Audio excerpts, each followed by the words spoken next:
हाथी के दांत खाने के कुछ और दिखाने के कुछ और होते हैं। नमस्कार, मेरा नाम है अनूर्वी मेहरा और आप मुझे सुन रहे हैं हाय ऑन साहित्य पर।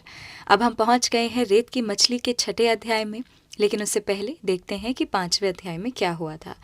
5वें अध्याय के 2 भागों में हमने देखा था कि कैसे कुंतल और शोभन ने प्रेम सहित अपने वैवाहिक जीवन का आरंभ किया था और उसमें एक नए चरित्र का आगमन हुआ था जो कि शोभन की मुँह बोली बहन है मीनल, और उसी के बड़े भाई की शादी में कुंतल को शोभन द्वारा ज़बरदस्ती लखनऊ भेजा गया, जिसमें वो अकेले जाना नहीं चाहती थी।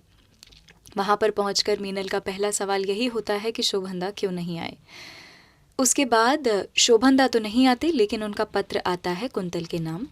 उस पत्र में शोभन मुख्यतः 3 बातें बताते हैं। पहली ये कि अकेलेपन में उनको कितना ज़्यादा ख़राब लग रहा है, उन्हें कुंतल की कमी कितनी ज़्यादा खल रही है और वो पेड़ से टूटे हुए पत्ते की भांति महसूस कर रहे हैं और इसके वजह से वो घर से बाहर घूमते रहते हैं। दूसरी चीज़ ये निकल कर आती है कि वो बहुत ज़्यादा सुपरफिशियल तरीके के कनेक्शंस ढूंढते हैं अपने अकेलेपन से दूर भागने के लिए। दोस्तों के साथ, मित्रों के साथ, पुराने संबंधियों के साथ थोड़ा थोड़ा समय बिताकर गाड़ी को दौड़ा दौड़ा कर अपने अकेलेपन से दूर भागने का प्रयत्न करते नज़र आते हैं। तीसरी चीज़ अपने पत्र में वो ये भी मेंशन करते हैं कि उनके पूर्व जीवन में कोई पूर्व संबंध रहे होंगे संतोला नाम के किसी व्यक्ति और बेनो नाम के किसी व्यक्ति के साथ, और उनके साथ अपनी काल्पनिक वार्तालाप को उस पत्र में लिखते हैं। साथ ही वो कुंतल से ये भी कहते हैं कि वो बेनो से जाकर मिल लें और एक पत्र का एक भाग बेनो को पढ़ा दें या सुना दें या ये वाली बात बेनो को कन्वे कर दें। कुंतल लेकिन इस पत्र की आखिरी 2 पंक्तियों को ही पाकर खुश हो जाती है, सदा सदा के लिए आबद तुम्हारा शोभन। और मीनल जब कमरे में आती है और कहती है कि क्या ये पत्र मैं पढ़ सकती हूँ, तो कुंतल भोली वो पत्र मीनल को दे देती है।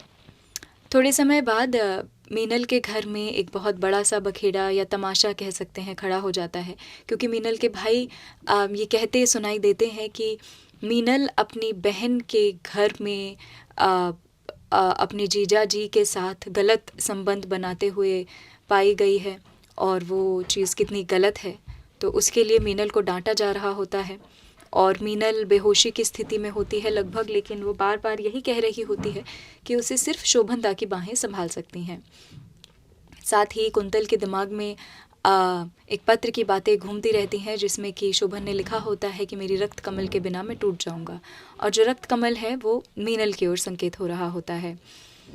कुंतल मीनल की इस बेहोशी भरी स्थिति में उसे संभालने की कोशिश करती है और उसे मिलने जाती है, पर जब उसे मिलने जाती है तो मीनल कुंतल के हाथ में पड़ी हुई अंगूठी को खींच कर उतार लेती है और अपने हाथों में पहन लेती है। यहाँ तक हमने ये अध्याय सुना था। अब आइए आगे बढ़ते हैं 6ठे अध्याय की ओर। आगे बढ़ने से पहले मैं आपको 2 बातें बता दूं। पहली ये कि यह अध्याय बाकी अध्यायों से थोड़ा ज़्यादा बड़ा है, मगर इसे 2 भागों में बांटने का मेरे पास कोई भी कारण नहीं है, तो इसे एक ही भाग में रखेंगे। दूसरी ये कि इस अध्याय का चिंतन इस अध्याय के अंत में होगा, डिस्कशन सेक्शन में, जिसमें हम इस पर चर्चा करेंगे। और मेरी बात हमेशा की तरह मैं बोलकर कहूँगी और आपकी बात का स्वागत है कमेंट सेक्शन में। चलिए अब शुरू करते हैं रेत की मछली का 6ठा अध्याय। स्टेशन के बाहर शहर का वातावरण बहुत अंधेरा, उदास और भीगा हुआ था। शायद कहीं बारिश हुई थी। गाड़ी में मानसिक थकावट के कारण मैं सो गई थी। प्रयाग स्टेशन पर गाड़ी रुकते ही जो झटका लगा था वह शायद मेरी आत्मा को भी महसूस हुआ था। तभी इतने अनायास मेरी आंखें खुल सकी। गाड़ी स्टेशन पर काफ़ी लेट पहुंची थी। थके, ऊबे और उनींदे लोग अपने अपने अपरिचय में सिमटे हुए जल्दी जल्दी से स्टेशन से बाहर आकर अपनी अपनी मंजिल को चले जाना चाहते थे। भीड़ का वह बहाव बाहर अंधेरे में बड़ी आसानी से देखते देखते घुलता जा रहा था। बहुत आशंकित मन शायद न रहा हो, पर अंधेरे से कुछ तो भय लगा ही। किसी तरह साहस बटोर कर रिक्शा लिया। सड़क पर दूर दूर लगी हुई बत्तियों के नीचे से रिक्शा गुजरता तो मन एक क्षण के लिए आश्वस्त होता।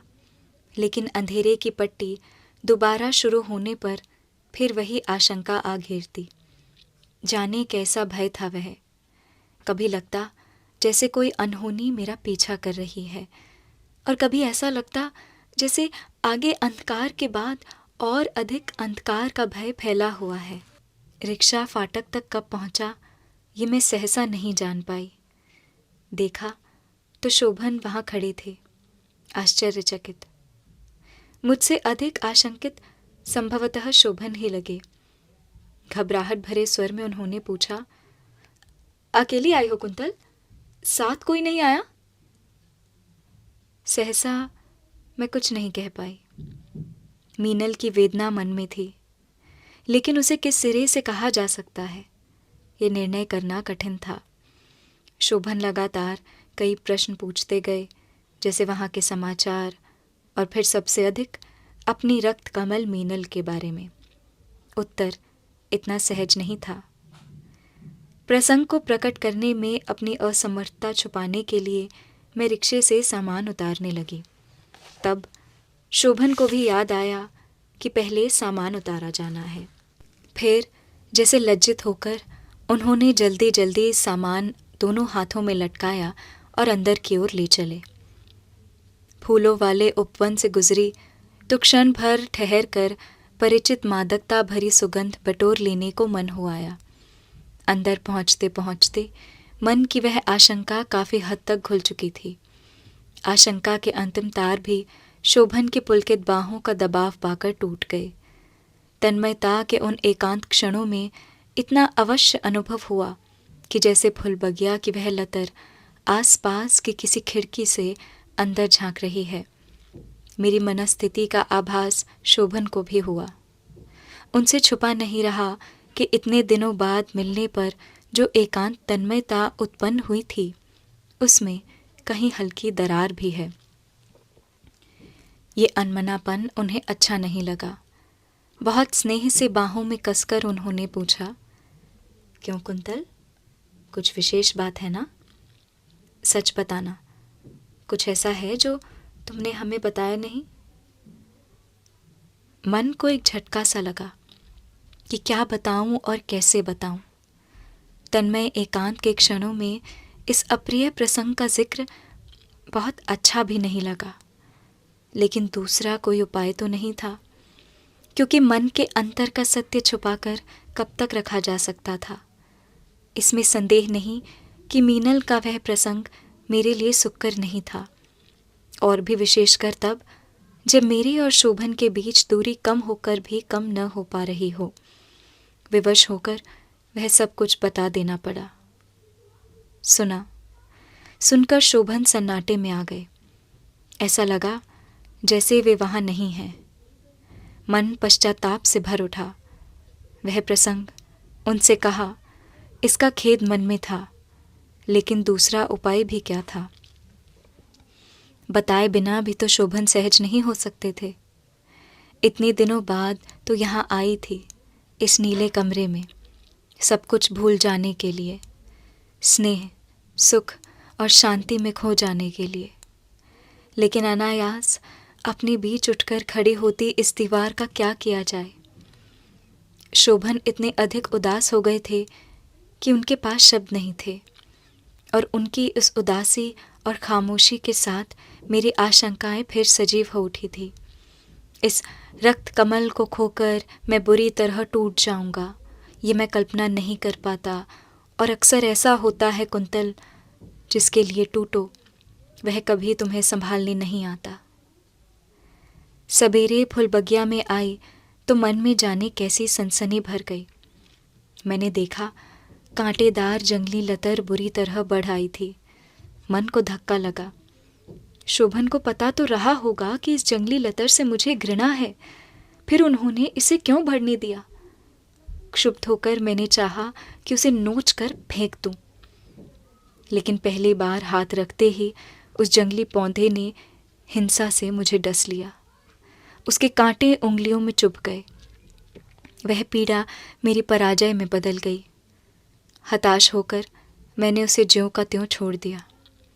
ठीक है, इसे बढ़ने दो, देखती हूँ ये कितना बढ़ती है। उनकी सारी रात की गहरी उदासी मेरे मन को कचोट रही थी। उस दिन भी उनको अपने में डुबो लेने के मेरे प्रयत्न कितने ही बेकार हो गए। उनके मन को मैं सहज नहीं कर पाई और उनकी ये बेचैनी दूनी होकर मेरे प्राणों में समा गई। निद्राहीन बेचैन रातों का एक पूरा सप्ताह इस यातना में बीता कि मैं कह नहीं सकती। 8वें दिन यातना के उस सागर से मुक्ति की तरह सहज मीनल अपने पिता के साथ आ पहुंची। उसके आते ही मैंने देखा कि शोभन के चेहरे पर पहली बार एक ताज़ापन आया। मीनल किसी डरे हुए बच्चे की तरह हम लोगों से चिपक गई। उसका इस तरह समर्पित होना मुझे अच्छा नहीं लगा, लेकिन फिर थोड़ी ही देर बाद वह जंगली लतर मुझे याद आने लगी। चाय नाश्ते का प्रबंध करने हटी ही थी कि मीनल नीले पर्दे वाले नीले कमरे में किसी बिल्ली की तरह पहुंच गई। चाय नाश्ते का प्रबंध करते करते सहसा मुझे इनके लिखे पत्रों के कुछ शब्द याद आने लगे। महाराज हर्षवर्धन की महारानी को हर्षवर्धन की प्यारी बहन राजश्री भगा ले गई है आजकल। एक के बाद एक दूसरे शब्द कानों में गूंजे जाते और मेरे तन मन को हिला जाते। तुम तो कुंतल मुझे तब भी प्यार करोगी ना, जब मैं बड़ा लेखक नहीं रहूँगा, अत्यंत सशक्त व्यक्तित्व, वैभव, समृद्ध तेज वाला व्यक्ति नहीं रहूँगा। इन्हीं पंक्तियों में खोई खोई बार बार गरम पतीली छू लेती। हाथ जल जाने पर महसूस करती कि मैं चौके में हूँ, कहीं और नहीं।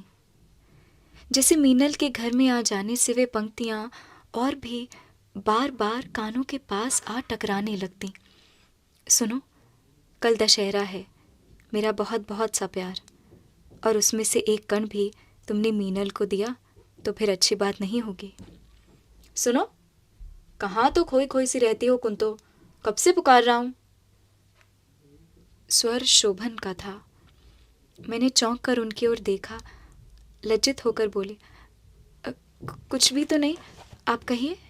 उन्होंने बिना कुछ कहे बायां हाथ खींचा और मुट्ठी में बंद एक अंगूठी उंगली में पहनाने लगे। मैं चौंक उठी। ये तो वही अंगूठी है। ये कहाँ मिली? पगली, तुमने तो बताया नहीं।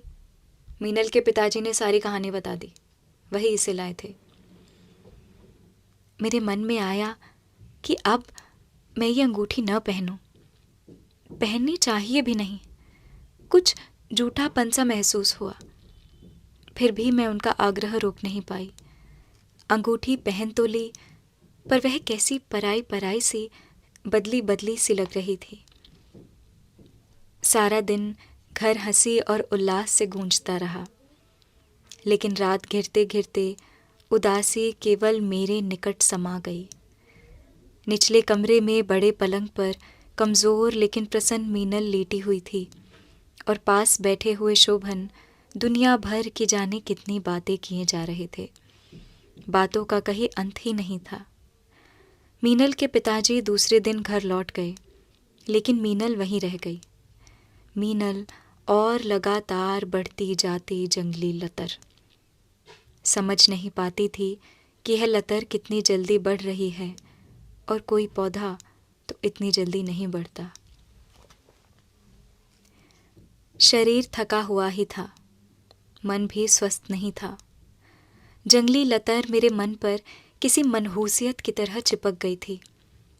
फिर भी खाना बनाया। मीनल मेहमान थी, इसलिए प्रयत्न करके अधिक से अधिक व्यंजन बना लेना आवश्यक था। जैसे तैसे खाना तैयार हुआ। सोचा शोभन और मीनल को कह दूं कि खाने के लिए नीचे आ जाएं। थकावट इतनी थी कि नीचे से आवाज़ देने का साहस न हुआ। धीरे धीरे करके सीढ़ियाँ चढ़ी। उदासी के कारण थकावट और अधिक हो गई। नीले कमरे का पर्दा हटाकर मैंने आवाज़ दी, शोभन। मेरी आवाज़ के साथ ही कमरे के दूसरे सिरे पर हल्के अंधेरे में पलंग पर सहसा एक आंदोलन हुआ। अचकचाकर शोभन उठकर खड़े हो गए। मीनल ने दूसरी ओर करवट बदल ली।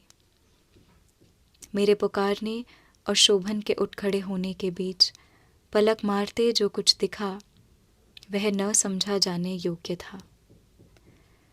इसके बाद मैं वहाँ ठहरी नहीं। नहीं जानती पैरों में इतनी गति कैसे आ गई थी। पलक मारते मैं नीचे आई। नीचे आते आते मैंने सुना शोभन ने आवाज़ दी थी। मैं रुकी नहीं, सीधे अपने कमरे में आकर पलंग पर गिर गई थी। थोड़ी देर बाद शोभन आए, स्वर याचना से भरा हुआ और शरीर आशंकित। संभवतः वे अगर आते नहीं तो मैं कुछ सोच सकती, कुछ निर्णय कर सकती। क्षमा याचना के साथ उन्होंने जो कुछ कहा वह मैं ठीक ठीक से सुन नहीं पाई। रो पड़ी। संभवतः उन्होंने सफाई देते हुए कहा था कि मीनल को बहुत तेज दर्द होने लगा था। दर्द तो मुझे होने लगा था, तेज और अभी। इसके लिए शोभन के पास क्या उपचार था? बार बार क्षमा याचना और खुशामद और अर्थहीन सौगंधें। उन्होंने बताया कि मीनल तो वापस कलकत्ते जाएगी ही। उस दिन वह प्रसंग वहीं समाप्त हो गया, कम से कम अस्थायी रूप से। 2 दिन बाद मीनल को कलकत्ते वाली गाड़ी पर चढ़ा दिया गया था। उसके बाद भी दिन पहले की तरह सहज नहीं हो पाए, जैसे कहीं कुछ खो गया था, कोई अनहोनी सी घट गई थी। मीनल को गाड़ी पर चढ़ाकर हम दोनों घर लौट आए। शोभन रास्ते में चुप ही रहे। मैं भी कुछ नहीं बोली। फुलबगिया से होकर हम गुजरे तो सहसा मेरी निगाह उसी जंगली लतर पर पड़ी।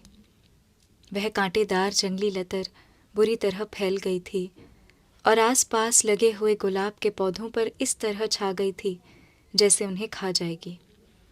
मन नहीं माना, मैं ठिठक गई। शोभन रुके नहीं, बढ़ते हुए दरवाजे तक पहुंच गए थे। उन्हें आवाज़ देकर रोकना पड़ा। थोड़ा सा हिचकिचाते हुए वे वापस लौटे। लौटकर विचित्र अजनबीपन के साथ पूछा, क्या है, यहाँ क्यों रुक गई? स्वर की रुखाई की ओर ध्यान न देकर जैसे अपने में ही खोई हुई मैंने कहा, शोभन, इसे उखाड़ कर फेंक दो ना। मुझे डर है एक दिन ये जंगली लतर सारे पौधों पर छा जाएगी और फिर लहलाते गुलाब सूख जाएंगे। शोभन हंसने लगे। उनका इस तरह हंसना मुझे अच्छा नहीं लगा। मैंने जिद करते हुए कहा कि अभी तुम नहीं उखाड़ोगे तो मैं ही इसे यहाँ से साफ कर दूंगी। शोभन ने उसी तरह हंसकर बात को फिर टाल दिया। फिर गंभीर होकर बोले, अंदर चलो, अभी बहुत सा काम पड़ा है, कर डाला जाए। काफ़ी दिन से कुछ किया ही नहीं गया। कुछ पुस्तकों की पांडुलिपियाँ तैयार करनी है।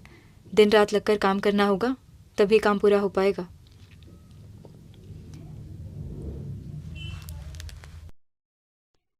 अपनी बात की उपेक्षा से आहत, अपनी उपेक्षा से पराजित, मैं चुपचाप अंदर आ गई।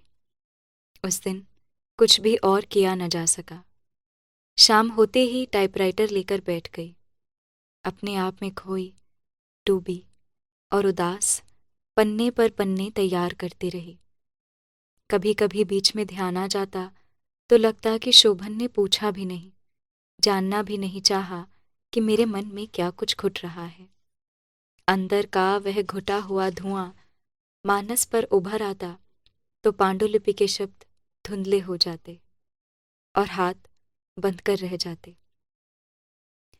ऐसे क्षणों में ये उदासी एक चिढ़ बन जाती थी, एक खीज में बदल जाती थी और ऐसा लगता था कि शोभन और अपने बीच अनायास उठ आई इस शीशे की दीवार को और ऊंची हो जाने दो।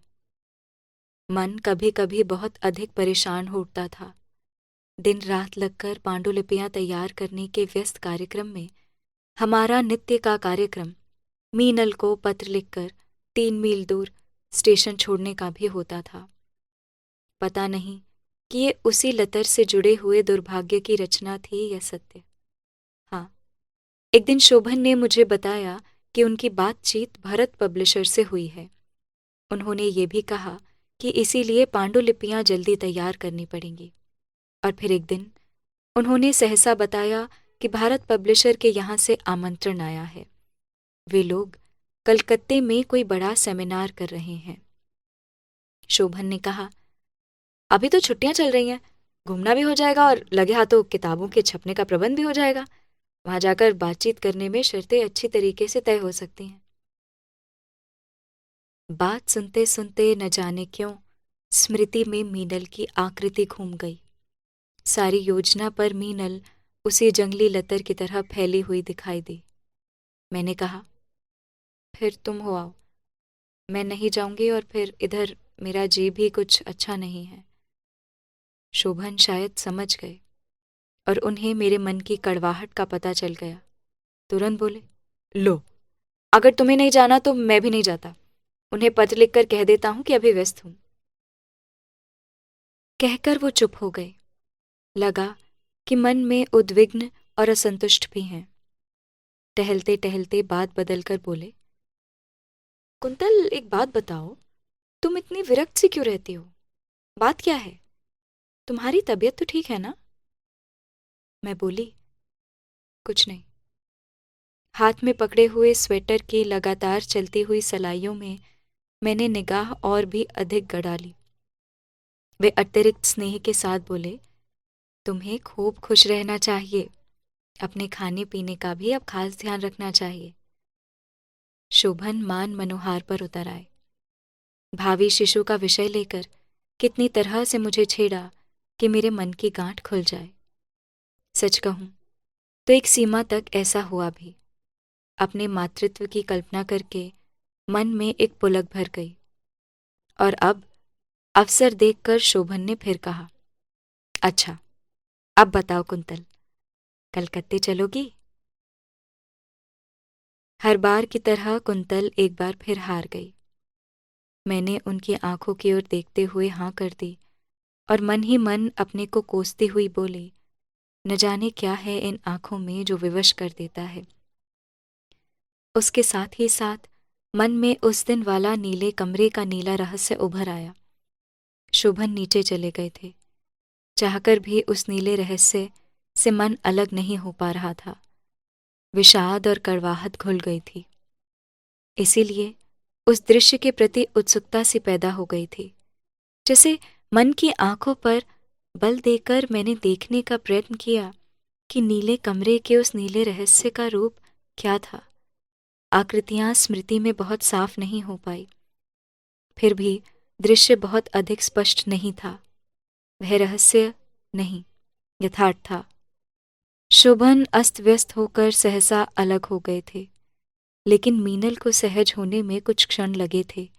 वे क्षण जिनमें सयत्न मीनल ने अपने उघड़े हुए शरीर को ढकने का प्रयत्न किया था और फिर करवट बदलकर उसने अपने आप को छुपा लिया था। कलकत्ते जाने की तारीख पक्की करने के बाद शोभन ने पहला पत्र मीनल को लिखा। मेरा शरीर कई रोज से स्वस्थ नहीं था, इसलिए मुझे इतना साहस नहीं हुआ कि उस घटना पर प्रश्न चिन्ह लगाऊं। पत्र लिखने के बाद शोभन ने कहा, आज 15 तारीख हो गई है कुंतल, और 20 को हमें जाना है। तैयारी अभी से कर लो, तब कहीं काम चलेगा। दिन बहुत कम थे और काम बहुत अधिक। किताबों की भूमिकाएं अभी लिखी जानी थी। पांडुलिपियों की प्रेस कॉपियां तैयार कर ली थी। शोभन रात रात भर लिखते रहते। दिन में मैं भी कुछ सहायता करती। ठीक 19 तारीख को सवेरे 7 किताबों की पांडुलिपियां तैयार हो गई। आज सचमुच मैं खुश थी और मन में उत्साह था। पांडुलिपियां सहेजने के बाद यात्रा की तैयारियां शुरू हो गई। आज से 4-5 दिन पहले संभवतः तैयारी में ऐसा मन न लगता। आज सचमुच तैयारी जैसी तैयारी हो रही थी। रास्ते में आराम करने के लिए बिस्तर, खाने पीने के लिए एक सामान, पहनने के अलग अलग अवसर के कपड़े और छोटा मोटा न जाने कितना सामान। शोभन मन में बड़े संतुष्ट थे। तैयारियों का उपसंहार करते हुए उन्होंने याद दिलाया कि मैं अपनी दवाएं भी रख लूं। 20 दिसंबर को सर्दी बहुत अधिक हो गई थी। गाड़ी को स्टेशन से वापस लाने की समस्या थी, इसीलिए रिक्शे से जाना पड़ा। इसलिए ठंडी हवा के झोंके शरीर में चुभ रहे थे। शोभन ने कहा, कलकत्ते में इतनी सर्दी नहीं होगी। स्टेशन पर भयानक भीड़ थी। अगर रिजर्वेशन न होता तो जाना कठिन हो जाता। सोचती हूँ कि 6 रोज पहले कैसा मन था और आज कैसा हो गया था। आज वह सब कुछ जैसे मैं भूल गई थी। यात्रा का उत्साह मन में पुलक बनकर समा गया था। शोभन रास्ते में कहने लगे कि इस बार लौटते में शांति निकेतन और जगन्नाथपुरी जाएंगे। वैसे कलकत्ते में भी घूमने की जगहें काफ़ी हैं। हावड़ा स्टेशन अजीब ही जगह है। वह स्टेशन कम लगता है, अस्तबल ज्यादा। पहुंचते ही ऐसा लगता है जैसे आसपास से घोड़ों के हिनहिनाने और खुर पटकने की आवाजें आएंगी। ऐसे स्टेशन पर एक संतोष होते हैं प्रियजन। शोभन आतुरता के साथ उठे और दरवाजे पर जा खड़े हुए। एक क्षण के लिए वो ये भी भूल गए कि उसी द्वार पर दूसरे मुसाफिरों को उतरना था। जल्दी जल्दी उन्होंने आसपास दृष्टि दौड़ाई और सहसा एक ओर से भागती आती मीनल उन्हें दिखाई दे गई। नितांत अनौपचारिक उस छोटी सी भेंट के तुरंत बाद मीनल को याद आया कि वहां कोई और भी है। वह झपट कर गले से लिपट गई। टैक्सी में शोभन ने जैसे क्षमा याचना करते हुए मीनल से कहा, मैंने वचन दे रखा है मीनल, इसलिए बुरा मत मानना। किताबों के अनुबंध होंगे, उसमें 2-3 दिन लग जाएंगे, लेकिन उसके बाद फिर हम 3 होंगे और इस बार तो हम दूर दूर तक घूमने चलेंगे। निरुत्साहित हो गई मीनल। फिर भी उसने कहा, ठीक है शोभनदा, लेकिन 3 दिन से अधिक नहीं। मीनल साथ साथ उस गेस्ट हाउस तक गई जहां हमारे ठहरने का इंतजाम भारत पब्लिशर की ओर से किया गया था। वहां रहने की एक एक सुविधा की परख स्वयं करने के बाद मीनल ने कहा, मुझे टैक्सी स्टैंड तक छोड़ दोगे शोभनदा? टैक्सी स्टैंड तक क्यों? कुंतल, तुम थोड़ा आराम करो, मैं मीनल को घर छोड़कर आया। शोभन ने कहा, मैं सफर से थकी हुई थी, इसलिए लगा कि यही ठीक है। शोभन और मीनल दोनों चले गए। वह दिन पूरा थकावट को उतारते बीता। हम लोग कहीं नहीं जा सके, काम भी कुछ नहीं हो सका। नाश्ता करने के बाद हम लोग सो गए थे और जागे तो मालूम हुआ दोपहर ढल रही थी।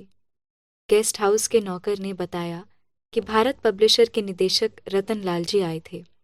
नौकर ने कहा भी कि हमें जगा दे, लेकिन रतनलाल जी ने ही मना कर दिया कि अभी सोने दो, मैं फिर आ जाऊंगा।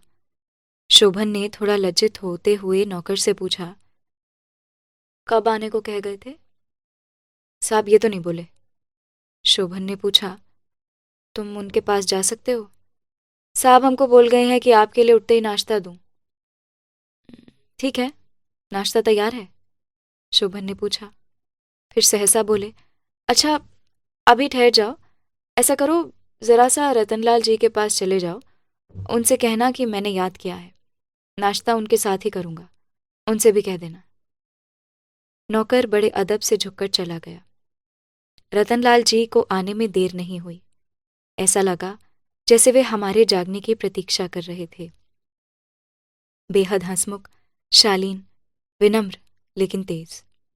देखने में वे किसी व्यावसायिक संस्था के निदेशक कम बुद्धिजीवी अधिक लग रहे थे। सफेद खादी के कपड़ों में उनका व्यक्तित्व काफी गरिमामय लगता था। मध्ययुगीन साहित्य की उन्हें अच्छी जानकारी थी, ये बातचीत के दौरान पता लगा। चाय पीते पीते उन्होंने सूफी कवि जायसी से लेकर नाथ संप्रदाय के कवियों तक के बारे में जाने कितनी बातें बताई। मध्ययुगीन साहित्य और समाज के इतिहास के बारे में शोभन भी कम नहीं जानते थे। एक आध बार तो अनुमान लगाना कठिन हो जाता था कि दोनों में से कौन किसको प्रभावित कर रहा है। चाय समाप्त हुई और मुझे आश्चर्य हुआ कि सारा समय साहित्य के इतिहास की चर्चा में समाप्त हो गया। ये तो बहुत बाद में पता लगा कि रतनलाल जी साधारण व्यवसायी नहीं थे। व्यवसाय की जल्दबाजी शायद उन्हें लाभांश को बढ़ाने में बाधक होती है, ये उन्हें पता था। पुस्तकों के अनुबंध दूसरे रोज संपन्न हो गए। उन पांडुलिपियों के अतिरिक्त रतनलाल जी ने उनसे ये भी अनुबंध किया था कि अगले सेट के लिए वे नए लेखकों की कृतियां संपादित करके देंगे। रतनलाल जी का संपर्क केवल इतने ही व्यवसाय संबंध में सीमित नहीं था। दूसरे दिन रात को अपने घर पर ही डिनर के समय उन्होंने पूछा, शोभन जी, कुंतल जी यहाँ पहली बार आई हैं? जी हाँ, अभी तो इन्हें ये माया नगरी भी दिखानी है। रतनलाल जी अतिशय विनम्र होकर बोले, आप अगर इसे अन्यथा न लें तो कल मैं अपनी गाड़ी गेस्ट हाउस पहुंचा दूंगा, आपको आसानी हो जाएगी। नहीं तो जानते हैं ये माया नगरी है। रतनलाल जी की गाड़ी आ जाने के कारण सचमुच बड़ी सुविधा हो गई। सुविधा मुझे भी हुई और मीनल को भी, और संभवतः सबसे अधिक सुविधा हुई शोभन को। 3 दिन के लिए उन्होंने मीनल से मोहलत ली थी, लेकिन 2 दिन बाद ही ये समूचा दिन हमें मीनल के साथ ही साथ मिल गया। सारे दिन हम लोग उत्साह में भरे जाने कहाँ से कहाँ घूमने गए, और फिर शाम को रतनलाल जी के लाख कहने के बावजूद हम लोग मीनल के छोटे से 1.5 कमरे वाले फ्लैट में आ गए। शोभन ने खाने का इंतजाम मीनल को नहीं करने दिया। बोले, तुम्हारी भी तबीयत ठीक नहीं है मीनल, और फिर मैं लड़कियों को जानता हूँ, खाने का थोड़ा सा इंतजाम करने लगेंगी तो दुनिया भर का झंझट मोल ले लेंगी। कुंतल भी मानेगी नहीं, और तबीयत तुम दोनों की ठीक नहीं है, इसलिए चलो खाना बाहर ही खाएंगे। जगमगाती हुई सड़कों को पार करते हुए हम जिस रेस्टोरेंट में पहुंचे, उसे बाहर और अंदर से खूब सजाया गया था। पहले हम समझ न सके कि यह अतिरिक्त सजावट कैसी है। रेस्टोरेंट के अंदर चमकीले रंगीन कागज की कितनी ही लतरें लटका रखी गई थी, और उनमें रंगीन गुब्बारे गुथे हुए थे। हल्के संगीत और धुंधली रोशन में शोभन ने देखा, बर्फ जैसे उजले अक्षरों में रेस्टोरेंट की पिछली दीवार पर लिखा था, हैप्पी क्रिसमस। ओहो मीनल, मैं तो एकदम भूल गया, आज 24 तारीख है ना, कल से तो तुम्हारी छुट्टी होगी। शोभन ने उत्साह से ललक कर कहा। मीनल ने जैसे अनजान बनकर कहा, हाँ है तो। फिर क्या, हमारी भी छुट्टी होगी, क्रिसमस की छुट्टी। सहसा मुझे भी याद आ गया, अरे हाँ शोभन, कल तो तुम्हारा बर्थडे है। सच? मीनल के चेहरे से उत्साह छलक पड़ा। खाना खाते खाते हम तीनों ने बैठकर योजना बनाई कि कल शोभन का बर्थडे हम कुछ खास तरीके से मनाएंगे। ये तय हुआ कि कल सुबह ही ट्रेन ले ली जाए भुवनेश्वर और पुरी जाने के लिए। पुरी में बर्थडे मनाया जाएगा, और ये बर्थडे कई वर्षों के लिए अद्वितीय होगा। कठिनाई से ही ट्रेन का टिकट मिल पाया। यात्रियों और विशेषकर तीर्थ यात्रियों के कारण ट्रेन में जगह मिलना असंभव ही होता अगर भारत पब्लिशर के एजेंट की सहायता न मिली होती। टिकट पर दृष्टि डाली तो पता लगा कि हावड़ा से पुरी 300 मील से भी अधिक है। ये अंतर भी उतना मालूम न होता, लेकिन इस गाड़ी में इतनी भीड़ थी जिससे यह अनुमान होता था कि ब्लैक होल की घटना कलकत्ते में न घटकर निश्चित ही पुरी एक्सप्रेस पर घटी होगी। सौभाग्य से उस दिन चांदनी रात थी, और बंगाल के नारियल कुंजों और पोखरों वाले गांव के बीच से हमारी ट्रेन चली जा रही थी। कलकत्ते से पुरी के रास्ते में ट्रेन कई छोटी नदियों के पुलों को और छोटे बड़े पोखरों को पार करती हुई चलती है। सुबह 8 बजते बजते गाड़ी ने हम लोगों को उड़ीसा के कुछ कुछ आधुनिक, कुछ कुछ आदिम और कुछ कुछ धार्मिक कस्बे में पहुंचा दिया। पुरी का स्टेशन तो स्टेशन लगता ही नहीं, वह तो एक टिन से छाए हुए बरामदे की तरह है। उसी में गाड़ी रुकती है, और स्टेशन से बाहर निकलते ही बग्घी वालों और पंडों की इतनी बड़ी भीड़ यात्रियों को घेर लेती है कि उससे छुटकारा पाना मुश्किल हो जाता है। शोभन ने कस्में खा खाकर उन्हें बताया कि वे घनघोर नास्तिक हैं, वे यहाँ केवल समुद्र देखने आए हैं। लेकिन पंडों को विश्वास नहीं हुआ। उनको ये लगा कि ये अवश्य कोई पहुंचे हुए भक्त लोग हैं जो अपना नाम धाम तक बताना नहीं चाहते। पुरी की उस नगरी में पहुंचने पर सबसे पहले वे छोटी छोटी दुकानें आकर्षित करती हैं, जिनमें सीपी, शंख, सींग के बने हुए सामान, उड़ीसा की बनी लाख की चूड़ियाँ, रंग बिरंगी मालाएं और बहुत सी अन्य आकर्षक वस्तुएं बिकती हैं। शोभन को बहुत शौक है टूटी फूटी मूर्तियों और दुकान भर की बेढंगी चीजों को इकट्ठा कर अपने ड्राइंग रूम और स्टडी रूम को अजायब घर बनाने का। लेकिन इस बार मैंने उनसे बाजी मार ली। सीपियों, शंख, घोंगे, बेंत और नारियल के सामान और उड़ीसा की बनी कितनी ही नायाब चीजें मैं चुनती रही, और 3 दिन में ही उन चीजों के कारण हमारा असबाब दुगना हो गया। पुरी का सबसे अद्भुत आकर्षण वहां का समुद्र तट है। मीलों तक स्वच्छ श्वेत बालू का विस्तार, उसके किनारे झाऊ के बड़े बड़े पेड़, जिनको अंग्रेजी में मैरीटाइम पाइन कहते हैं और जिनका अनुवाद हम लोगों ने वहां जल देवदारू किया था, आंखों को बहुत मोहक लगते हैं। उनसे जब समुद्री झकोरे गुजरते थे तो एक अद्भुत संगीत सुनाई पड़ता था। प्रतिदिन समुद्र में जी भरकर स्नान करने के बाद हम इन्हीं जल देवदारुओं के कुंजों में आकर केश सुखाते और विश्राम करते थे। कितना अच्छा लगता था वह समुद्री स्नान। जब लहर आती हम लोगों को बिल्कुल डुबो देती। उस समय मैं और मीनल अपने शरीर को जल प्रवाह में छोड़ देती, पर लहर दोनों को किनारे पर फेंक जाया करती थी।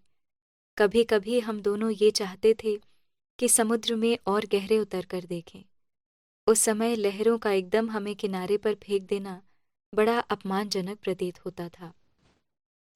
एक दिन मीनल ने सुझाव दिया कि एक बड़ी नाव करके लहरों में झूलते हुए समुद्र में खूब दूर तक अंदर जाएं।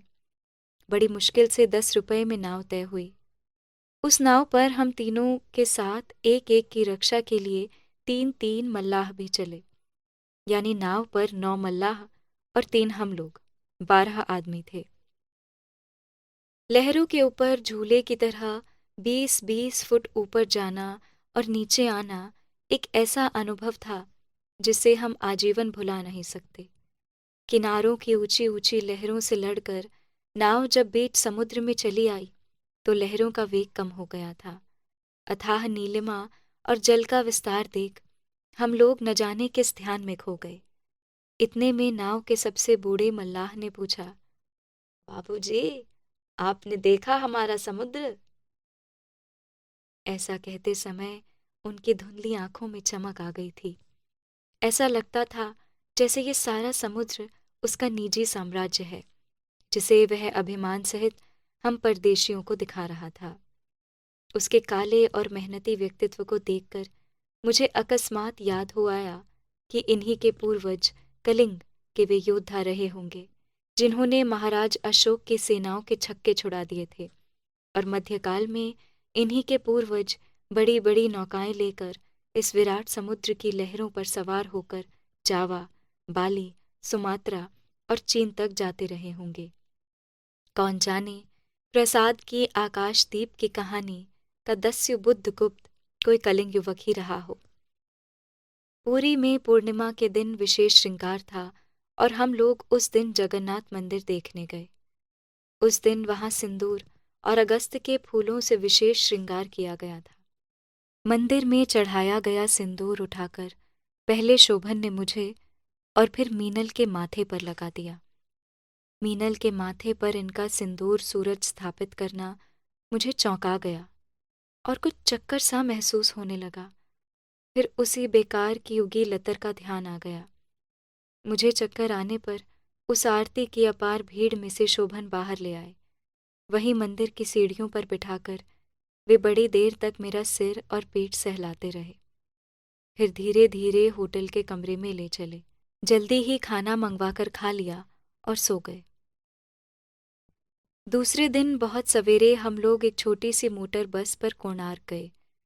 कितना सुहावना था वह रास्ता। दोनों ओर नारियल, फरद, सेमल, केवड़ा और झाऊ के हरे भरे कुंज, बीच बीच में साफ सुथरे लिपे पुते उड़िया गांव जिन पर चूने से जालीदार अल्पनाएं बनी थी। कोणार्क का मंदिर भारतवर्ष में अपने ढंग का अकेला मंदिर है। सूर्य का मंदिर, जिन पर इतनी महीन शिल्पकला हो, कहीं नहीं मिलता। कोणार्क का मंदिर एक विराटता का प्रभाव छोड़ जाता है। यहाँ तक पहुँचते पहुँचते दोपहर हो आई थी और मैं काफ़ी थक गई थी। सोचा समुद्र में स्नान कर लिया जाए तो थकान मिट जाएगी। कोणार्क के मंदिर पर खड़े होने से ऐसा सुन पड़ा कि समुद्री लहरें पास ही कहीं लहरा रही हैं। शोभन वहीं एक पेड़ के नीचे चाय की दुकान पर आराम से बैठ गए। मुझे और मीनल को उत्साहित किया कि हम जाकर नहा आएं। कुछ दूर हम लोग आगे बढ़ते चले गए, पर समुद्र का नामो निशान नहीं दिखा। मुड़कर देखा, शोभन अपनी हरकत पर हंस रहे थे। वास्तव में वह समुद्री हवा थी जो जल देवदारुओं में लहरा रही थी। उसी को उन्होंने समुद्री लहर बताकर हम दोनों को मूर्ख बनाया था और अपनी सफलता पर बेहद खुश थे।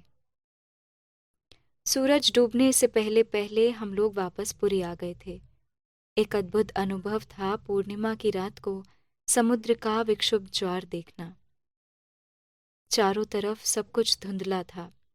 चटक चांदनी थी जिसमें रेत चांदी की ढेर लग रही थी, लेकिन रेत की चमक, पानी की चमक और चांदनी की चमक ने एक चकाचौंध से उत्पन्न कर रखी थी, जिससे सारा दृश्य थोड़ा थोड़ा धुंधला और रहस्यमय लग रहा था।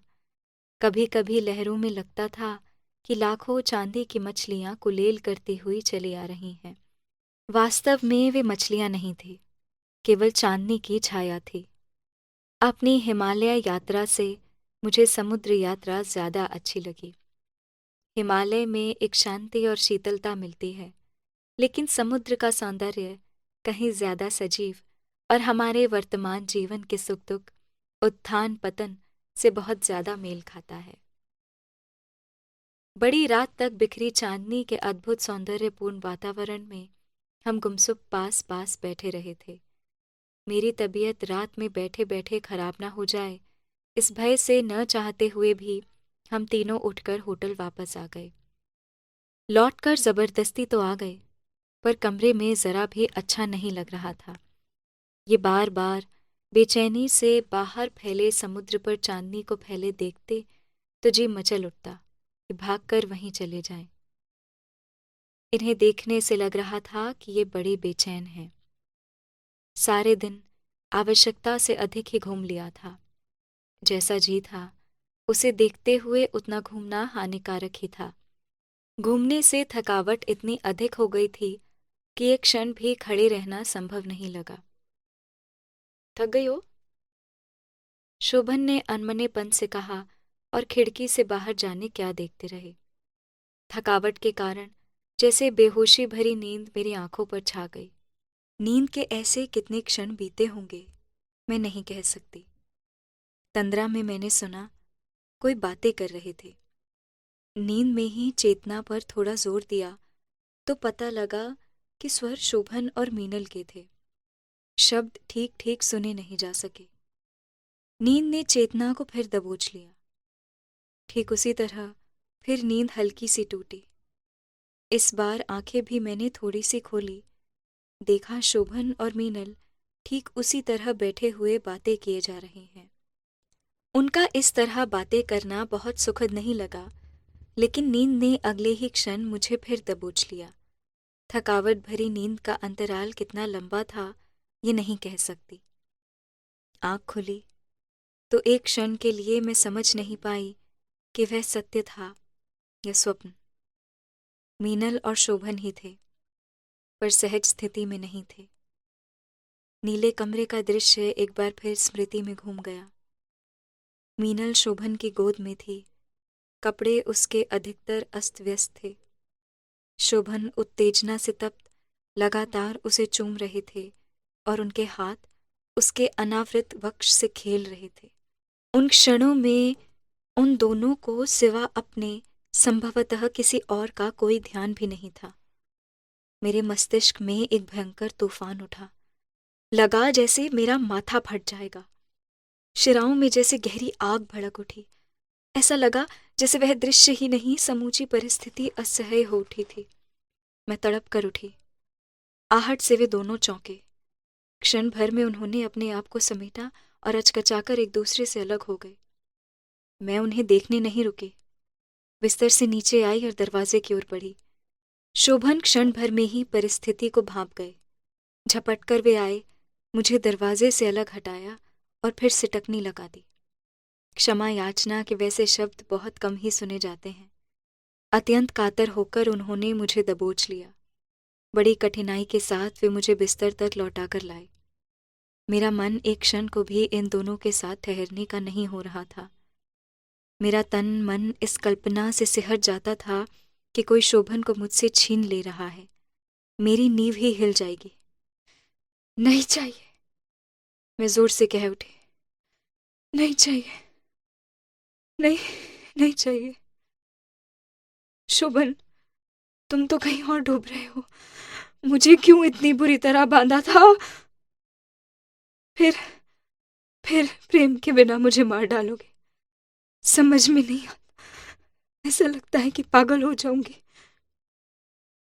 बहुत प्यार से अपने बाहुपाश में कसकर बहुत समझाया शोभन ने। कुंतल, कुंतल, मैं केवल तुम्हारा हूं। कुंतल, केवल केवल तुम्हारा। तुम मेरे जीवन श्वासों की तरह अंदर जाती हो। मेरी प्राण शक्ति तुम ही हो। तुम्हें छोड़कर मैं कहाँ जा सकता हूँ? तुम तो जानती हो, मीनल अपने जीजा के प्रेम में बुरी तरह उलझ गई है और उसे समझाना है। उस उलझन से वह बाहर आ जाए, नया जीवन आरंभ करे। फिर उसके लिए लड़का भी ढूंढ रहे हैं। तुम कैसी पागलों सी बातें सोच सोच कर अपना और मेरा मन दुखा रही हो। सो जाओ कुंतल, सो जाओ। देखो, मुझे भी नींद आ रही है। किसी तरह सबेरा हुआ। मन और तन रात की घटना से बहुत भारी थे। न चाहते हुए भी सामान समेट कर बांधा। आज पूरी नगरी से विदा लेनी थी। सामान लदवाकर स्टेशन आ गए और टिकट खरीदकर डब्बे में बैठ गए। जोगिया रंग की साड़ी और गले में मूंगे की तरह मोतियों की माला पहनी हुई थी। सब घूर घूर कर हम दोनों को देख रहे थे। एक साधु बाबा मिल गए। बड़ी पहुंची हुई जोगन समझकर उन्होंने बहुत आशीर्वाद दिया जीवन में सफल होने के लिए। गाड़ी पर बैठ सीधे बोलपुर स्टेशन पर सवेरे पहुंचकर ही उतरे। टैक्सी की और शांति निकेतन पहुंच गए। वहां हिंदी विभाग के अध्यक्ष ने बड़ी आव भगत की हम दोनों की और ठहरने को बड़ा सा कमरा दिया। सामान आदि खोलकर हम लोग व्यवस्थित होने का प्रयत्न कर रहे थे, लेकिन मन उखड़ चुका था। मेरे और शोभन के बीच मीनल खटक रही थी। मेरे और इनके बीच मीनल का दीवार बन खड़े होना अच्छा नहीं लग रहा था। नहा धोकर नाश्ता कर लेने के बाद शोभन हम दोनों को शांति निकेतन दिखलाने निकल पड़े। पहले टैगोर की लाइब्रेरी, बिस्तर तथा अन्य अध्ययन कक्ष आदि दिखलाए। उसके बाद वो सब जगह दिखलाने ले गए जहाँ बैठकर कवि गुरु कविताएं रचते थे। श्यामली कुटी, फिर लता कुंज दिखाया। अंत में स्कूल की ओर, जहाँ शिक्षा दी जाती, वहाँ पेड़ों के नीचे कक्षाएं लगती। संपूर्ण वातावरण में उस महान आत्मा की छाया दिखती। बहुत कुछ लकीर पीटने जैसा लगता। चारों ओर फरद ही फरद के पेड़ फूलों से लदे थे। सोने के रंग के फरद के फूलों के पेड़ मैंने जीवन में पहली बार देखे। सूर्यास्त के समय लगता जैसे चारों ओर आग लग गई हो। प्रकृति द्वारा शिक्षा देने का ढंग और सारा वातावरण बहुत शांतिपूर्ण था। बहुत अच्छा लगा। मौसम भी न बहुत गर्मी न सर्दी का था, बहुत ही सुहावना लग रहा था। लौटकर खाना खाकर सो गए। रात के सफर की थकान भी थी। आज सवेरे से ही जी अच्छा नहीं है। मतली आ रही है। चक्कर, कुछ खाने का मन नहीं करता। जबरदस्ती खा लेने पर उलट जाता है। शोभन और मीनल मेरी ऐसी हालत देखकर थोड़ा चिंतित हो गए हैं। मीनल शोभन को समझा देती है कि उसने अपनी भाभियों को भी ऐसी हालत में देखा है। कुंतल ठीक हो जाएगी, उसे सो जाने दे, उठेगी तो ठीक हो जाएगी। अनमनी हो आंखें बंद कर लेती हूँ और वे दोनों बातें करते हैं। बीच बीच में उसी मनहूस बढ़ती हुई लतर की याद आती। कभी मुझे लिखे शोभन के पत्र के अंशों की। रक्त कमल के बिना मेरा क्या होगा, मैं पूर्णतः टूट जाऊंगा। फिर गहरी नींद आ जाती है। नींद टूटने पर भी उन्हें और मीनल को जुड़े जुड़े बातें करते पाती हूँ। मन ही मन खींच जाती हूँ।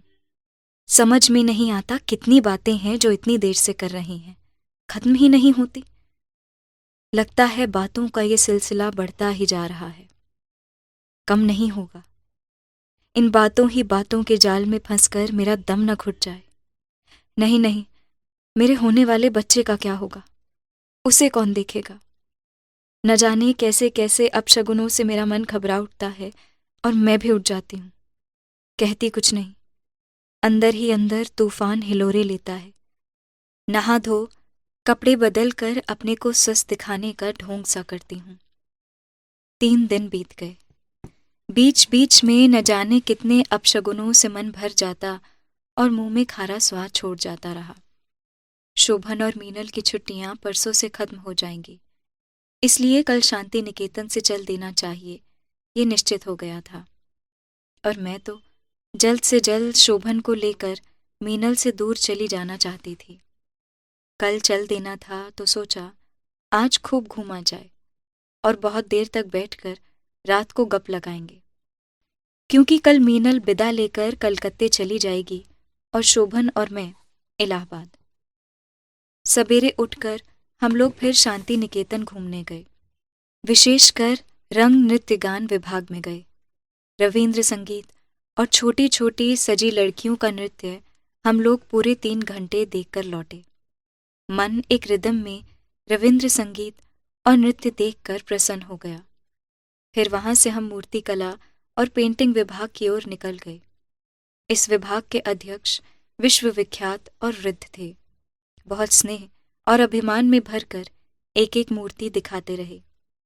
शोभन तो एकदम उस विभाग में खो से गए। शाम को फिर घूमने आएंगे सोचकर चले आए। दोपहर का खाना खाकर आराम किया और शाम को फिर घूमने निकल पड़े। लता कुंज, कविता कुंजों से निकलते हुए पलाशन की ओर चल दिए और शांति निकेतन के पीछे की ओर नदी के पास आ गए और इसी नदी के कगार पर गुमसुम बैठे सूर्यास्त देखने में डूबे रहे। जब एकदम अंधेरा हो गया, चांद और सितारे चमकने लगे, तो भारी मन हम तीनों लौट रहे थे। शायद कल की गाड़ी से हम लोग अलग हो जाएंगे, तीनों एक साथ नहीं रह पाएंगे।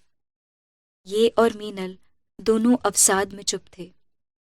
फिर ये दोनों गुमसुम, तो मैं भी एकदम खामोश। रात बहुत सहज नहीं थी। मौसम इतना बुरा नहीं था, लेकिन फिर भी नींद में भयानक बेचैनी भरी थी। ऐसा लगता था जैसे बिस्तर पर कहीं कुछ चुभ रहा हो या हवा में इतनी अधिक घुटन हो कि सांस रुक रही हो। नींद का एक एक पल बेचैनी से भरा हुआ था। यहाँ तक कि वह नींद थी या अचेतनता, ये नहीं कहा जा सकता। ठीक ठीक ये भी नहीं कह सकती कि मैंने दुस्वप्न देखे होंगे।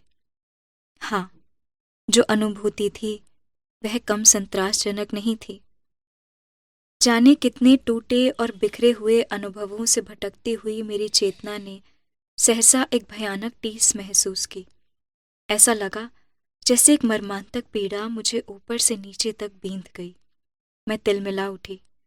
वह दुस्वप्न ही था, एक असाधारण और आतंकपूर्ण दृश्य, जैसे मेरे सिर पर कोई बहुत वजनी चीज गिरी है और मर्मांतक पीड़ा के साथ मेरे माथे के टुकड़े हो गए हैं। रक्त की कड़वी गर्म धार मेरे कानों के पास से उतरती हुई गर्दन तक आ गई है। छटपटाकर मेरी आंख खुल गई। मुझे महसूस हुआ जैसे मेरी मर्मांतक चीख कमरे में किसी घायल पक्षी की तरह फड़फड़ा कर उड़ने लगी हो। यातना का वह क्षण केवल उतना ही नहीं था, दर्द को जैसे किसी ने फिर दोहरा दिया। पुनरावृत्ति यातना साधारण नहीं थी।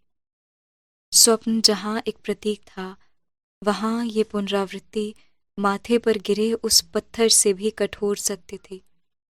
मीनल मेरे साथ सोई थी, लेकिन वह यहाँ नहीं थी। कमरे के दूसरे छोर पर शोभन का पलंग था।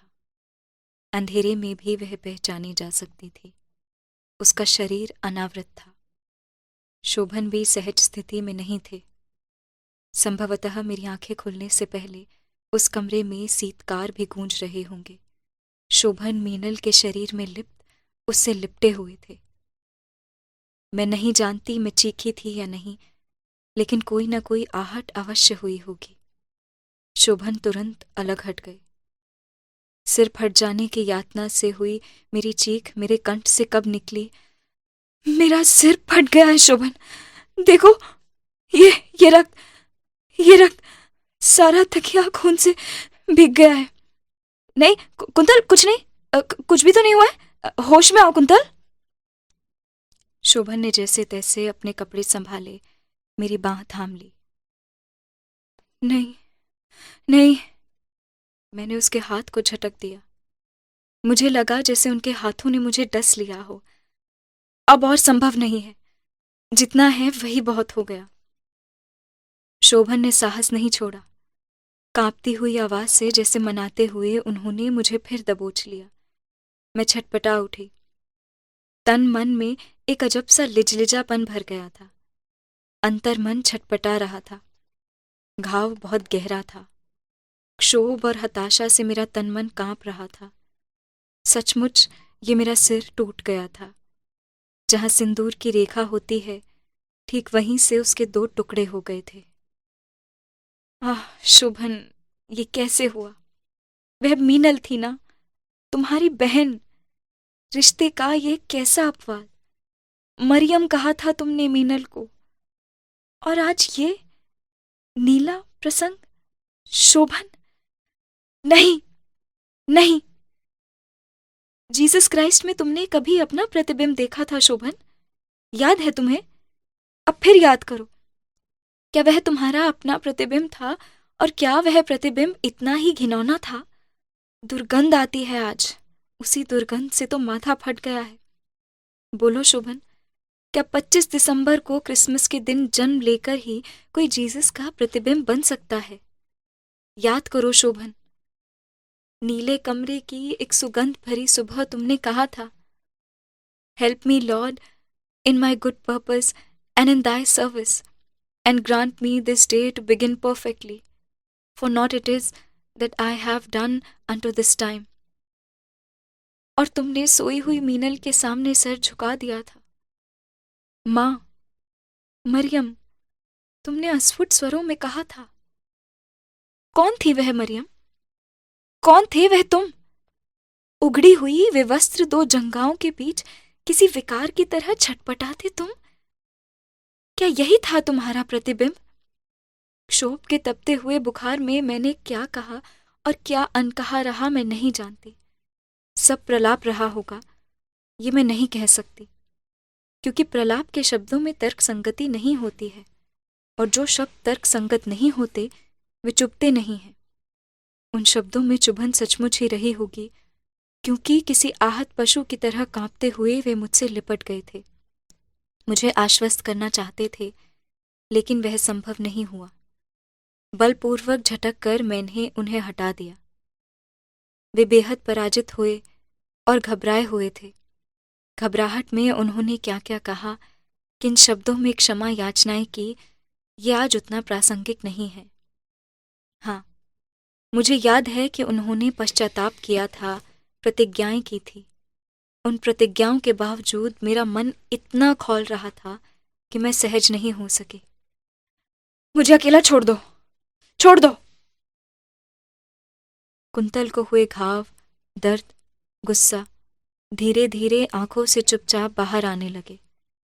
ऐसी स्थिति सूरज चढ़ आने तक बनी रही। दिन निकल आने पर मीनल और शोभन उठ गए, लेकिन मैं वहीं बिस्तर पर करवट ले दर्द से कर्राहते हुए आंखें मूंदे पड़ी रही। ऐसा लगता था कि रात के कांड ने मेरे संपूर्ण शरीर की ताकत खींच ली हो और मुझे शक्तिहीन सा छोड़ दिया हो। इन क्षणों में मुझे बहुत अकेला महसूस हो रहा था। नाश्ता लग गया था और धूप भी बहुत अधिक चढ़ आई थी, लेकिन सारे बदन में ऐसा बुखार जैसा भरा हुआ था कि उठने का प्रयास नहीं हो रहा था। शोभन संभवतः बहुत देर के असमंजस के बाद मेरे निकट आए। मैंने अनुभव किया कि काफी देर तक वे चुपचाप वहीं खड़े रहे। फिर बहुत संकोच के साथ धीमे स्वर में बोले, कुंतल। मैंने अनसुना सा कर दिया। उन्होंने फिर कहा, कुंतल, दिन बहुत चढ़ आया है, उठ जाओ, नाश्ता कर लो, और फिर आज जाना भी तो है। किसे जाना है? शांति निकेतन तो अशांति ग्रह बन गया। अशांति ग्रह भी क्या, बल्कि स्वप्न भंग की भूमि। जाना तो यहाँ से होगा ही, लेकिन जिस रूप में आए थे, क्या उसी रूप में लौट कर जा सकेंगे? उस दिन सिवा कुछ औपचारिक बातचीत के कोई भी दूसरी बात बोली नहीं जा पाई। बहुत ही यांत्रिक ढंग से सामान बांधा गया और स्टेशन आ गए। गुमसुम, चुपचाप, साथ साथ हम तीनों थे। बस एक कोई हमारे बीच नहीं था। वह कोई एक वहीं अशांति गृह में छूट गया था, और वह था मेरे और शोभन के बीच का रिश्ता।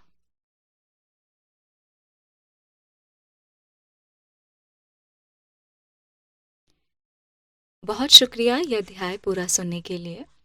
मैं समझ सकती हूँ कि यह अध्याय आप पर कितना भारी रहा होगा, क्योंकि मेरे लिए भी इसे फिर से पढ़ना और आपको सुनाना एक दुख भरी घटना ही है। क्योंकि मुझे लगता है इस अध्याय तक आकर ही हम समझ पाते हैं कि इस उपन्यास का नाम रेत की मछली क्यों है। क्योंकि न सिर्फ कुंतल रेत की मछली है जो इस सबसे गुजर रही है, बल्कि हम जो पढ़ रहे हैं और इसे अपने सामने घटित होते देख रहे हैं और ये महसूस कर रहे हैं कि हम इसे पढ़ने के अलावा कुछ कर नहीं सकते। कुंतल फिर भी अपनी बात बोल सकती है, लेकिन हम तो शोभन के गिरबान नहीं पकड़ सकते, भले हमारा कितना ही खून क्यों ना खौले। चलिए अब परंपरा का पालन करते हुए इस पर चर्चा करते हैं। सबसे पहले तो जब उपन्यास शुरू होता है तो अब देखिए, आगे बढ़ने से पहले मैं एक डिस्क्लेमर दे दूं कि इस अध्याय को सुनने के बाद मुझे नहीं लगता कि मुझे ज़रूरत है कि मैं आपसे शोभन के कैरेक्टर के बारे में बच बच कर संभल संभल कर बात करूं, क्योंकि अब उसका पूरा का पूरा किरदार कह सकते हैं कि नंगा हो चुका है। There's nothing to hide anymore, so I don't have to present him in a good light anymore as a narrator क्योंकि मैं नहीं चाहती थी कि आपका परसेप्शन खराब हो जाए, मगर मुझे लगता है कि शोभन का जो बर्ताव है वो इस हद तक खराब है कि उसके बारे में हम जो भी बोलेंगे उसकी विवेचना करने के लिए वो कम ही पड़ेगा, क्योंकि हम सभ्य भाषा का प्रयोग करते हैं।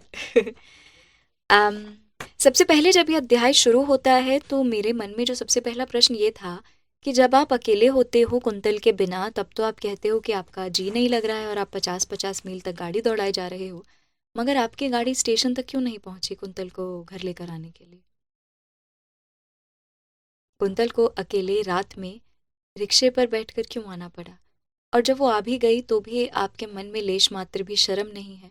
आप ये नहीं पूछते कि तुम अकेली क्यों आ गई, मुझे लेने आना चाहिए था। आप ये पूछते हो कि तुम अकेली क्यों आ गई, तुम्हारे साथ मीनल क्यों नहीं आई?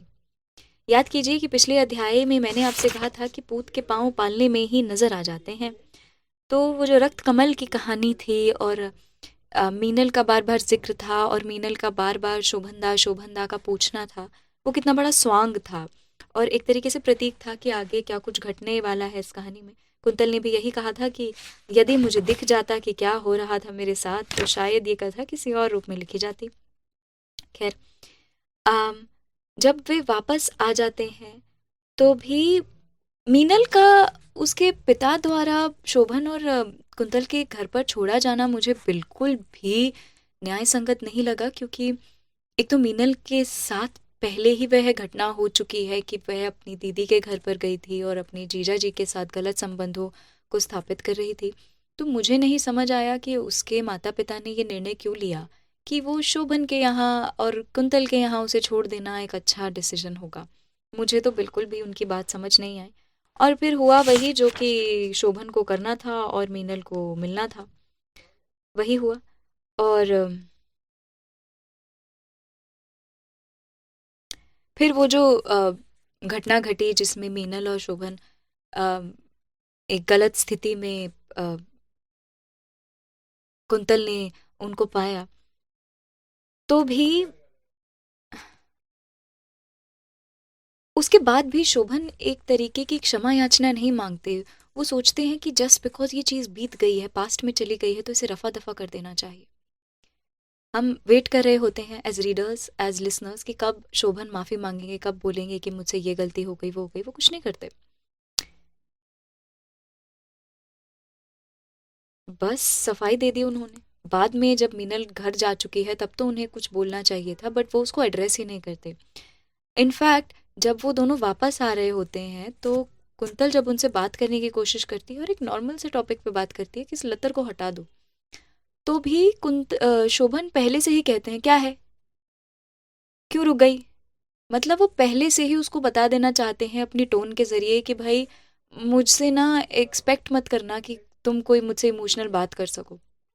क्योंकि अगर कोई इंसान पहले ही आपको एक वो लिखती है कि अजनबीपन के साथ बोल रहे हैं, तो कोई आपसे प्यार से बात ही नहीं कर रहा, वो पहले से ही मूड एक तरीके की टोन सेट कर रहे हैं इस कॉन्वर्जेशन के लिए कि भाई I am not interested in anything you are saying, whether it is about Meenal और whether it is about this लतर और anything else that you are talking about, what do you want from me, you know. ऐसे एक tone है उनके आवाज़ में। और फिर जब मीनल कहती है कि भाई इस लतर की बात कर रहे हैं, उसे उखाड़ कर फेंक दो, तो भी वो हंस देते हैं, भाई वाह। और यहीं तक नहीं रुकते, वो हंसने के बाद ये भी कहते हैं कि घर में चलो बहुत सारा काम करना है। काम किसका? शोभन का। करेगी कौन? कुंतल। वो ये नहीं कहते कि मुझे किताबें लिखनी है, प्रकाशकों के पास पांडुलिपियां भेजनी है, नहीं नहीं, वो ये कहते हैं कि हमें बहुत सारा काम करना है, ये काम है, चलो दिन रात लगकर मेहनत करनी होगी। मेहनत किसको करनी होगी? कुंतल को करनी होगी। काम शोभन का है मगर करेगी कुंतल, और वो भी दिन रात लगकर करे जा रही है।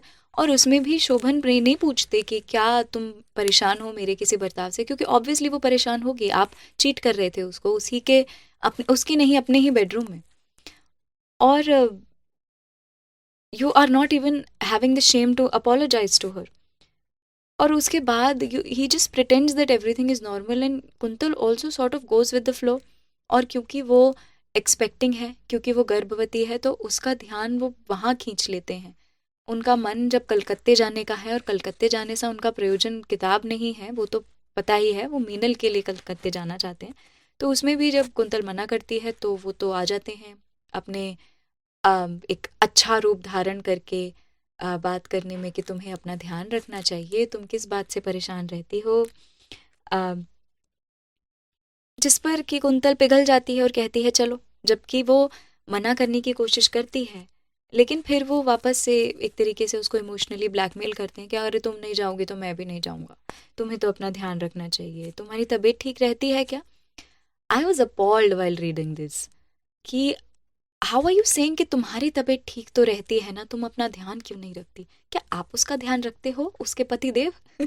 नहीं, आपको सिर्फ अपने मन की करवानी है। इसीलिए कुंतल कहती है कि इस बार की तरह, हर बार की तरह कुंतल फिर हार गई, और हारकर उसे जाना पड़ा कलकत्ते, वहीं जहाँ वो जानती है कि मीनल से मिलना चाहते हैं, और मीनल से मिलने के बाद क्या होगा उसको इस बात का भी आभास है। लेकिन उसके मना करने के बावजूद उसकी मना तो मानी नहीं जाएगी ना। हमने पिछले अध्याय में ये बात की थी कि जहाँ आपके ना का सम्मान नहीं होता, वहाँ आपके हाँ का कोई मोल नहीं होता, क्योंकि आप हाँ ज़बरदस्ती के कारण कह रहे होते हैं, आप हाँ एक वज़न के तले दब कर कह रहे होते हैं कि मजबूरी है, हाँ कहना ही पड़ेगा। और फिर वहाँ पहुँचने के बाद भी शोभन का अभद्र व्यवहार होता है। बड़ी चीज़ों में तो होता ही है, लेकिन छोटी-छोटी चीज़ों में भी, कि मीनल तुम खाना मत बनाओ, मैं बनाऊँगा, तुम थक जाओगी, या बाहर से मँगा लेंगे। और इसको कंपेयर कीजिए कि जब मीनल घर पर आई थी और कुंतल खाना बना रही थी, तो कुंतल कह रही थी कि मुझसे खड़ा भी नहीं हुआ जा रहा था, मेरी तबीयत इतनी ख़राब थी, फिर भी मैं पकवान बना रही थी और अकेले ही बना रही थी। तब शोभन को याद नहीं आया कि कुंतल कितनी ख़राब तबीयत में अकेले खाना बना रही है। लेकिन जब मीनल खाना बनाने लगती है तो फिर शोभन बड़ी जल्दी खड़े हो जाते हैं कि नहीं नहीं, तुम तो अपनी तबीयत ख़राब कर लोगी, 50 पकवान बना दोगी, खाना तो हम बाहर जाकर ही खाएंगे। ओह गॉड। और उसके बाद भी फिर नहीं, मैं तुम्हें घर छोड़ कर आऊँगा, टैक्सी स्टैंड तक क्यों जाना है। अम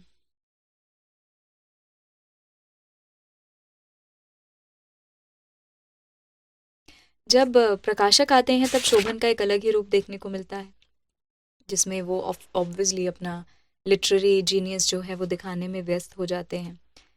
और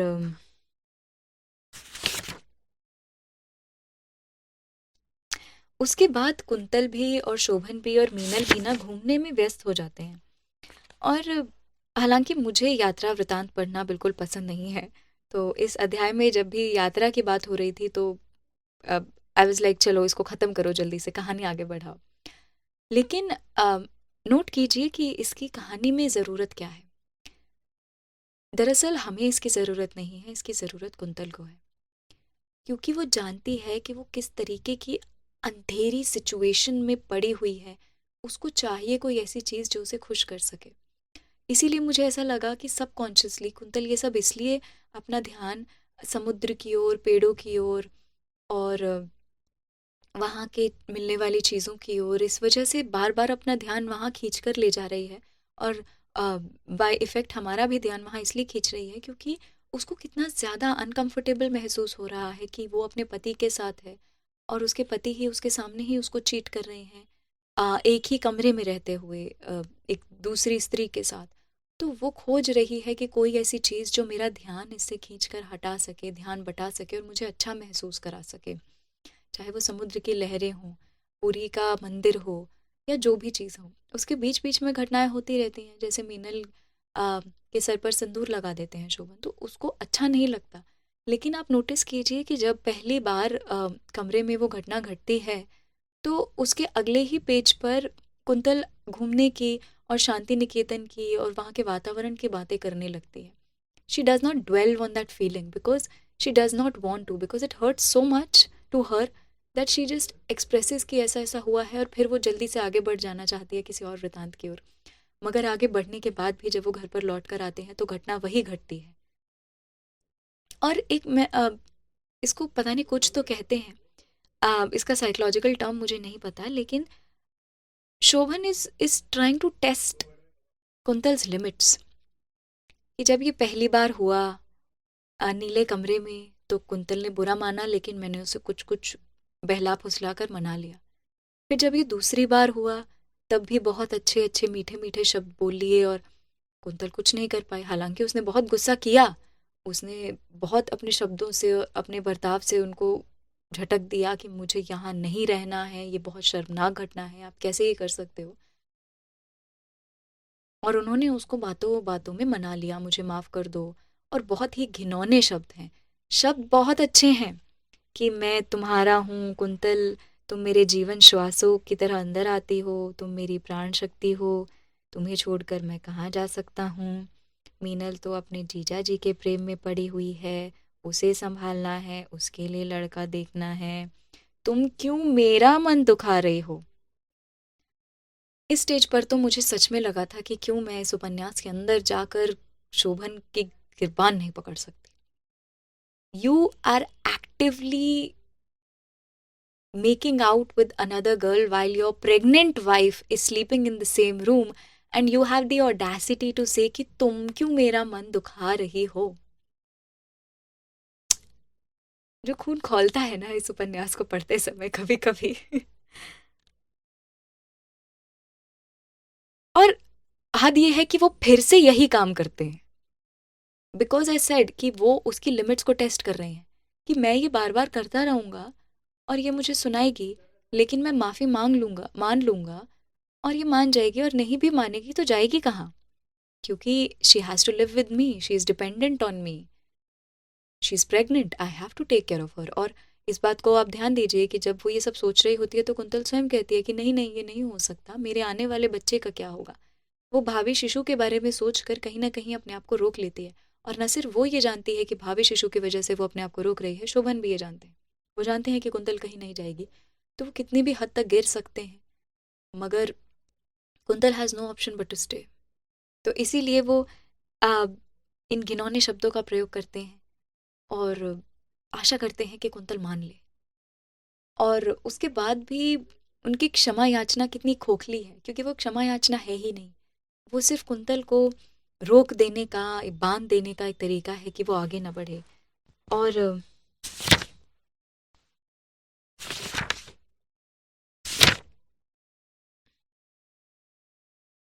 बहुत दुखद है बेसिकली। और एक चीज़ और, मेरे को जो चीज़ कुंतल की तरफ से अच्छी नहीं लगी वो ये थी कि वो बार बार कहती है कि मीनल मेरे पति को मुझसे छीन रही है। आपका पति कोई खिलौना तो है नहीं कि मीनल आपके हाथों से छीन ले। आपका पति एक ग्रोन एडल्ट है, एक बहुत बड़ा लेखक है, बहुत समझदार इंसान है, एक सॉवरन ह्यूमन बीइंग है, सॉवरन माने उसके जो भी एक्शंस हैं वो खुद ले रहा है। ऐसा नहीं है कि वो बच्चा है और मीनल उसे फुसला कर ले जा सकती है। कहीं ना कहीं कुंतल भी एक तरीके से इसको हम बोलेंगे इन्फेंटलाइज करना, कि उसके जो भी एक्शंस हैं वो उसकी वजह से नहीं हो रहे हैं, कोई है जो उसको फंसा रहा है और बीच में आ रहा है। दरअसल यहाँ पर सबसे बड़ी गलती मीनल की नहीं है, यहाँ पर सबसे बड़ी गलती शोभन की है, क्योंकि Shobhan is the one who is expected to draw a boundary and be loyal to his wife. देखिए, जो इंसान लॉयल नहीं है आप उसको कुछ भी कर कर लॉयल नहीं बना सकते। आप उस पर कितनी भी कड़ी निगरानी रख लीजिए, वो आपको चीट करने का कोई ना कोई रास्ता निकाल ही लेगा। तो जैसे आप एक लॉयल इंसान को डिसलॉयल नहीं बना सकते, वैसे ही आप एक डिसलॉयल इंसान को लॉयल नहीं बना सकते। तो it is Meenal is not the cause of Shobhan's characterlessness. He is a characterless person as a whole in himself. Meenal is just the proof of it. आप इसको ऐसे समझिए कि मीनल नहीं होती तो कोई और होता। तो कुंतल का ये कहना कि मीनल की दीवार खड़ी हो गई है, नहीं, दीवार दरअसल शोभन है। शोभन है जो बीच में खड़ा हो गया है, और उसको एक तरफ से कुंतल के होने का भी फ़ायदा चाहिए ये दिखाने के लिए कि वो कितना सभ्य इंसान है और अपनी बीवी को साथ लेकर चलता है और पांडुलिपियों में उसके साथ ही काम करता है। लेकिन उसको दूसरे हाथ में ये भी लड्डू चाहिए कि वो मीनल के साथ शारीरिक संबंध बनाए। उसको उसमें भी ये कि मीनल उसे भैया कहे दुनिया के सामने, जिससे कि कोई भी शोभन के चरित्र पर लांछन ना लगाए कि अरे ये तो इनकी बीवी है और ये तो इनकी बहन है, देखिए कितने अच्छे हैं। इसीलिए वो कलकत्ते में बिना कुंतल के नहीं गए। वो चाहते तो जा सकते थे, लेकिन अगर वो जाते और मीनल के साथ एक कमरे में रुकते तो फिर हो सकता है कि समाज में सवाल उत्पन्न हो जाता। लेकिन जब वो कुंतल के साथ जा रहे हैं तो एक तरीके से कुंतल जो है वो एक पास है कि because I am with my wife and I have a sister so we can sleep in the same room, it's safe, तो कुंतल एक तरीके से पास है। इसीलिए कुंतल को पास मतलब हिंदी वाला पास नहीं, अंग्रेजी वाला पास, कि because of Kuntal's presence he is able to afford this societal acceptance कि हाँ, हम तीनों एक ही कमरे में सो रहे हैं और सो तो नहीं रहे हैं, शोभन और मीनल कुछ और ही कर रहे हैं, मगर इसीलिए वो कुंतल को और दूर नहीं भेजना चाहते, इसीलिए वो उसको मना लेते हैं, इसीलिए वो कलकत्ते कुंतल को लेकर ही आते हैं।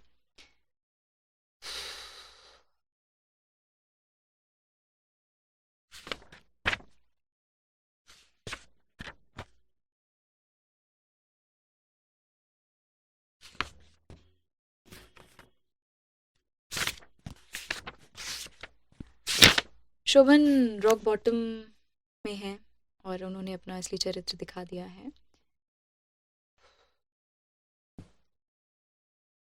इस अध्याय को पढ़कर या सुनकर आपके मन में बार बार ये विचार आ रहा होगा कि कुंतल इन्हें छोड़ क्यों नहीं देती, कुंतल कुछ बड़ा स्टेप क्यों नहीं उठाती, कुंतल चीख क्यों नहीं पड़ती। बहुत वैलिड प्रश्न है, मेरे दिमाग में भी यही आया था। लेकिन ऐसा करने का क्या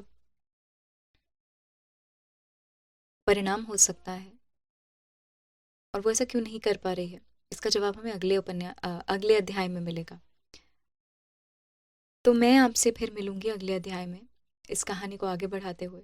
अगेन मैं आपसे फिर कहना चाहती हूँ कि मैं समझती हूँ कि इस उपन्यास को पढ़ना सुनना बहुत मुश्किल काम है, और यदि आप फिर भी ये कर रहे हैं then you are brave. Not only Kuntal is brave for going through all of this and writing her story, but you are also brave for going through the story and taking your lessons and being with her. Retrospectively ही सही, लेकिन आप उसके साथ खड़े हैं. Thank you for that. That was all from me and Kanta Bharti ji. Until अगली बार, stay high on साहित्य.